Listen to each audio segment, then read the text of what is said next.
नमस्कार दोस्तों, India strikes channel पर आपका स्वागत है। तो ये जो विजुअल्स आपने अभी अभी देखे वो बेरूत से आ रहे थे। ये कल शाम से ही आना शुरू हो गए थे और ये बताया जा रहा है कि ये जो पर्टिकुलर बॉम्बिंग हुई है, एयर स्ट्राइक हुई है, उसमें हिजबुल्लाह के बेरूत में स्थित जो सेंट्रल हेडक्वार्टर्स उसको उड़ा दिया गया। वो जो हेडक्वार्टर्स था उसमें 6 अलग अलग बिल्डिंग्स हैं, उसको उड़ा दिया गया है इस एयर स्ट्राइक के थ्रू, ऐसा बताया जा रहा है। और साथ ही में इंफॉर्मेशन ये भी निकल कर आ रही है कि ये जो पर्टिकुलर हिजबुल्लाह का सेंट्रल हेडक्वार्टर, ये एक ऐसी जगह है जहां से हसन नसरल्लाह खुद, यानी कि हिजबुल्लाह का leader, head of the snake, वो खुद वहां पर बैठकर कमांड्स देता था, डायरेक्टिव्स देता था। उसी के चलते ये अनुमान लगाया जा रहा है कि हसन नसरल्लाह कल का जो एयर स्ट्राइक हुआ बेरूत में हिजबुल्लाह के सेंट्रल हेडक्वार्टर्स पर, उसमें खत्म हो गया है। अगर बात करें वो पर्टिकुलर जो एयर स्ट्राइक थी उसकी, तो उसमें यह बताया जा रहा है कि वो जो एयर स्ट्राइक की गई थी उसमें बंकर बस्टर बॉम्ब्स का उपयोग किया गया। अब ये जो बंकर बस्टर बॉम्ब्स हैं उसमें काफी ही बड़ी मात्रा में एक्सप्लोजिव्स यूज किए जाते हैं। बंकर्स कुछ इस प्रकार के स्ट्रक्चर होते हैं जिनकी जो दीवारें हैं वो काफी ही थिक होती हैं, उनको एक्स्ट्रा रीइंफोर्स किया जाता है, जिसकी वजह से आम बॉम्ब्स की या ऐसे किसी भी हथियार से जो अगर अटैक होता है तो उसके ऊपर, उसके अंदर जो भी व्यक्ति हैं उन लोगों के ऊपर उसकी कोई भी असर ना हो। तो उसको तबाह करने के लिए स्पेशली बंकर बस्टर बॉम्ब्स बनाए जाते हैं जिसमें हाई एंड एक्सप्लोसिव्स लगाए जाते हैं। तो ये बताया जा रहा है कि कल ये जो एयर स्ट्राइक हुई, जिसके विजुअल्स आपने अभी अभी देखे, उस एयर स्ट्राइक में उस प्रकार के बंकर बस्टर बॉम्ब्स का उपयोग किया गया। अब ये जो पर्टिकुलर बात है बंकर बस्टर बॉम्ब की, ये इसराइल से कुछ जगहों से निकल कर आ रही है और साथ ही में ईरान ने भी ये स्टेटमेंट दिया है कि ये जो बंकर बस्टर बॉम्ब का इसराइल ने उपयोग किया है और उसमें यूएसए ने जो इसका साथ दिया है, उसके लिए वो इसराइल और यूएस दोनों को ही कंडेम करता है, दोनों की ही कड़ी निंदा करता है। लेकिन इसके क्या ईरान उन लोगों के ऊपर, खास करके इसराइल के ऊपर, कोई भी प्रकार का हमला करेगा? तो हाल में जो परिस्थितियां डेवलप हुई हैं मिडल ईस्ट में, उसको देखते हुए ये बात स्पष्ट हो रही है कि ईरान की जो 3 मेन प्रॉक्सीज थी, हमास, हिजबुल्लाह और हुतीस, ये 3 प्रॉक्सीज में से 2 प्रॉक्सीज तकरीबन खत्म हो गई। हमास में जो उनका टॉप लीडर था इस्माइल हनिया, उसको भी प्रेसिडेंट स्ट्राइक के थ्रू खत्म कर दिया गया है जब वो तेहरान में था उस समय। और उसमें अब जो एक बच गया है, जो एक मेन व्यक्ति बचा हुआ है हमास की लीडरशिप में, हमास की हायरार्की में, उसका नाम है याया सिनवर। लेकिन वहां पर भी यह अनुमान लगाया जा रहा है कि याया सिनवर भी संभवतः हाल में रिसेंटली जो ऑपरेशंस किए गए हैं, खास करके सदन गाजा में, उन ऑपरेशंस के दरमियान ये जो पर्टिकुलर याया सिनवर है वो भी खत्म हो चुका है। लेकिन फिर भी इसराइल के पास इसके लिए कोई भी प्रूफ्स नहीं है। वो भी खुद वेरीफाई करने की कोशिश कर रहे हैं कि क्या याया सिनवर अभी भी जिंदा है या वो खत्म हो चुका है स्ट्राइक्स में, ऑपरेशन में। उसकी वेरिफिकेशन चल रही है। उसके सामने कल जो हुआ वो काफी ही चौंकाने वाला था, क्योंकि जिस समय ये एयर स्ट्राइक्स हुई उसी समय, एग्जैक्टली उसी समय, आप टाइमिंग ध्यान में रखिए, एग्जैक्टली उसी समय पीएम बेंजामिन नेतन्याहू यूएन के स्टेज पर खड़े खड़े स्पीच दे रहे थे, जहां पर उन्होंने बताया कि आईमेक जो है, जो भारत से होकर यूएई और सऊदी अरेबिया होकर इसराइल के रास्ते यूरोप निकलता है थ्रू मेडिटेरेनियन सी, वो एक ब्लेसिंग है। जबकि उसके सामने ईरान, इराक, लेबनान, सीरिया, ये सब जगह जो है ये एक कर्ज है। उसके लिए नेतन्याहू ने 2 अलग अलग मैप्स दिखाए थे। अगर आपने वो स्पीच नहीं देखी तो सुनिए वो speech. This is the map I presented here last year. It's a map of a blessing. It shows Israel and its Arab partners forming a land bridge connecting Asia and Europe between the Indian Ocean and the Mediterranean Sea. Across this bridge, we will lay rail lines, energy pipelines, fiber optic cables, and this will serve the betterment of 2 billion people. Now look at this second map. It's a map. Look at the second map. It's a map of a curse. It's a map of an arc of terror that Iran has created and imposed from the Indian Ocean to the Mediterranean. Iran's malignant arc has shut down international waterways, It cuts off trade. It destroys millions, destroys nations from within, and inflicts misery on millions. On the one hand, a bright blessing, a future of hope. On the other hand, a dark future of despair. And if you think this dark map is only a curse for Israel, if you think that, then you should think again.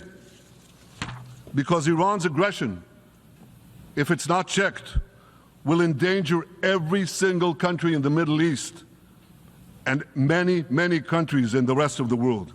Because Iran seeks to impose its radicalism well beyond the Middle East. That's why it funds terror networks on 5 continents. That's why it builds ballistic missiles for nuclear warheads to threaten the entire world.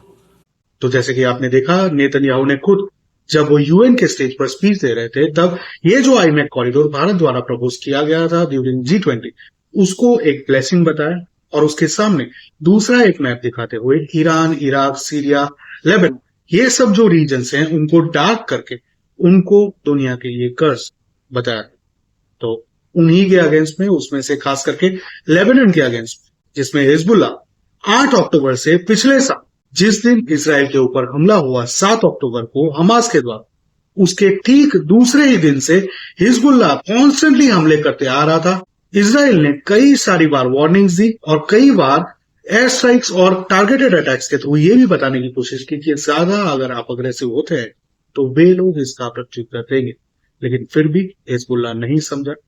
उन्होंने, Israel ने एक करके उनके जो commanders, Hezbollah के जो commanders हैं, उनको प्रेसिडेंट स्ट्राइक के थ्रू और टारगेटेड अटैक्स के थ्रू खत्म करना शुरू किया ताकि हिजबुल्ला थोड़ा काम डाउन हो सके।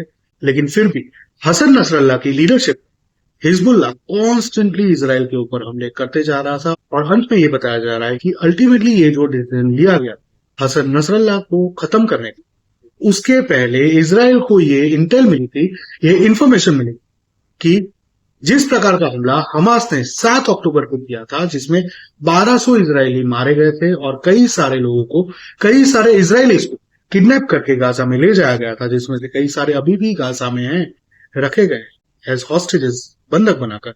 उसी प्रकार का कुछ हमला हिजबुल्ला भी नॉर्दर्न इसराइल में प्लान कर रहा है। तो उसी के चलते ये पर्टिकुलर ऑपरेशन एग्जीक्यूट किया गया था और इसराइल ने हिजबुल्ला के अगेंस्ट में कुछ ही दिनों पहले ऑपरेशंस फुल फ्लेज में स्टार्ट कर दिए थे। उसके पहले हिजबुल्ला को मेंटली मारने के लिए उन्होंने सबसे पहले उन लोगों के पेजर्स को एक्सप्लोर करना शुरू किया। उसके बारे में भी आपको खबरें मिल गई होंगी। अगर आप हमारे व्हाट्सएप चैनल या ट्विटर अकाउंट के साथ जुड़े हैं तो आपको उन सबके विजुअल भी मिले होंगे कि किस प्रकार से बहुत ही कैजुअली, किसी को भी कानों कान ना खबर पड़े, इस प्रकार उनके जो पेजर्स है उनमें हाई एक्सप्लोजिव्स लगाए गए और उनको कई सारे महीनों के वेट करने के बाद अल्टीमेटली ब्लास्ट किया गया, जिसमें कई सारे हिजबुल्ला के ऑपरेटिव्स और मेंबर मारे गए, कई सारे जिंदा बच गए। तकरीबन 3000 के आसपास पेजर्स ब्लास्ट हुए, जिसमें 3000 से ज्यादा लोगों के जख्मी होने की खबर आ रही है और साथ ही में कई 100 हिजबुल्ला के ऑपरेटिव्स मारे भी गए। तो इसी प्रकार से फिजिकल वॉरफेयर के साथ एक सायोप्स उन्होंने ऑलरेडी लॉन्च कर दिया था कुछ ही समय पहले, जिससे उन लोगों ने हिजबुल्ला के अंडे फोड़ना शुरू कर दिया था और उनको मेंटली डाउन करना शुरू कर दिया। पेजर एक्सप्लोजन्स हुए, उसके ठीक दूसरे ही दिन वॉकी टॉकीज में फिर एक्सप्लोजन होना स्टार्ट हुआ और उसमें भी कई सारे लोगों के मारे जाने की खबर आई और साथ ही में हिजबुल्ला के कई सारे मेंबर्स भी जख्मी हो गए। तो उसी के चलते हिजबुल्ला का जो एक पूरा चेन ऑफ कमांड, उसमें कई सारे प्लेयर्स को from middle level to lower level, कई सारे लोगों को या तो जख्मी कर दिया गया या तो खत्म कर दिया गया।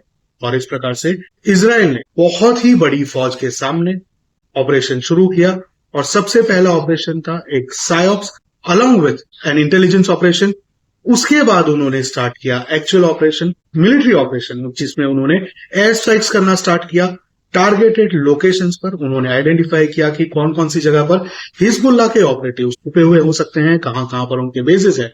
और इंटेल के बाद, पुख्ता इंफॉर्मेशन के बाद, उन्होंने उन स्पेसिफिक टारगेट्स को अटैक करना शुरू किया, उनके ऊपर प्रिसिजन स्ट्राइक्स करना शुरू किया, जिसके भी वीडियोस हमने, कई सारे वीडियो हमने ऑलरेडी अपने व्हाट्सएप चैनल पर और एक्स अकाउंट पर शेयर किए। अगर आप हमारे साथ नहीं जुड़े हैं तो नीचे डिस्क्रिप्शन में दोनों का ही लिंक दिया हुआ है, दोनों ही जगह जाके जुड़े ताकि आपको अलग अलग प्रकार की इन्फॉर्मेशन मिलती रहे, विजुअल्स मिलते रहे, फोटोज मिलते रहे, ऐसी विजुअल्स, ऐसे फोटोग्राफ जो शायद हम यहाँ पर यूट्यूब के ऊपर शेयर नहीं कर सकते।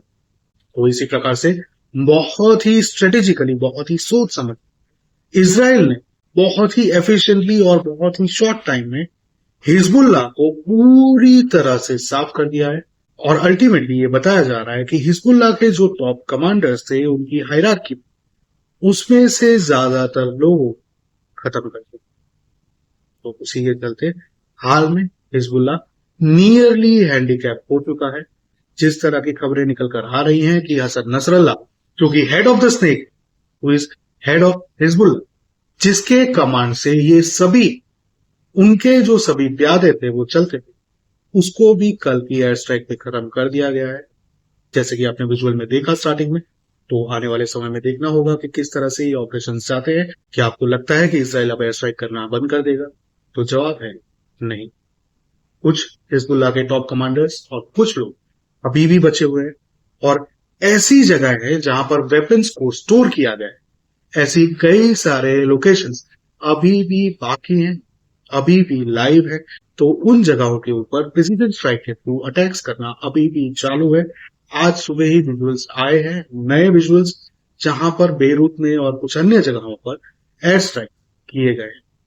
तो इस प्रकार से हिजबुल्लाह का भले ही टॉप कमांड खत्म हो चुका हो, लेकिन फिर भी इजराइल अपने ऑपरेशन चालू रख रहा है, खास करके ऐसे लोकेशंस में जहां पर हिजबुल्लाह के एम्यूनेशन डंप्स हैं, डेपोज हैं, जहां पर वो लोग एम्यूनेशन स्टोर कर रहे हैं, मिसाइल स्टोर कर रहे हैं, या फिर ऐसी कोई भी संदिग्ध चीजें स्टोर कर रहे हैं जिसको यूज करके वो लोग इजराइल के ऊपर हमला कर सके। तो ऐसी जगहों के ऊपर इजराइल का हमला, एयर स्ट्राइक, प्रिसीजन स्ट्राइक अभी भी चालू है और वो आने वाले दिनों में भी चालू रहेगा। लेकिन क्या इसका प्रत्युत्तर हिजबुल्लाह दे पाएगा?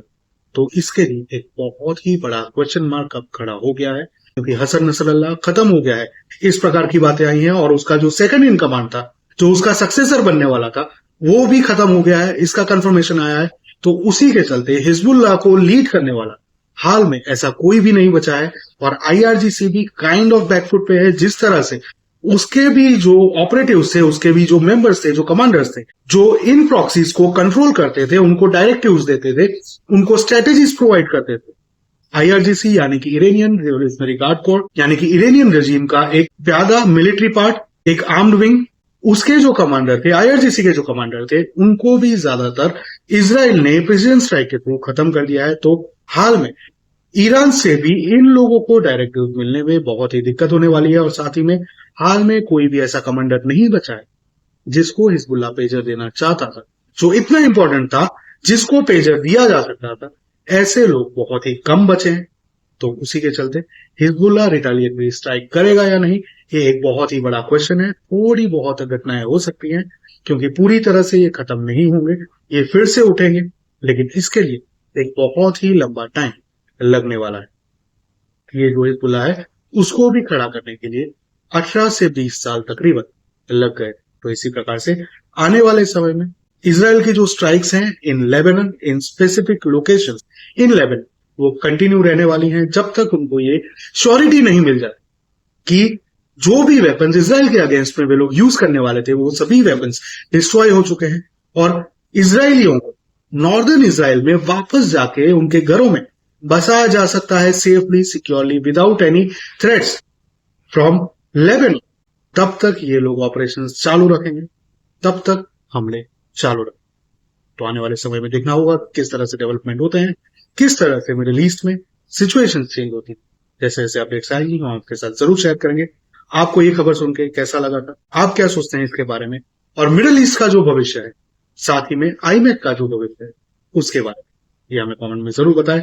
वीडियो को लाइक करें, चैनल को सब्सक्राइब करें। यहाँ पर जो क्यूआर कोड दिया है उसको स्कैन करके हमको फाइनेंशियल सपोर्ट भी प्रोवाइड करें, ताकि इस प्रकार की खबरें और एनालिसिस हम आप लोगों तक पहुंचा सके।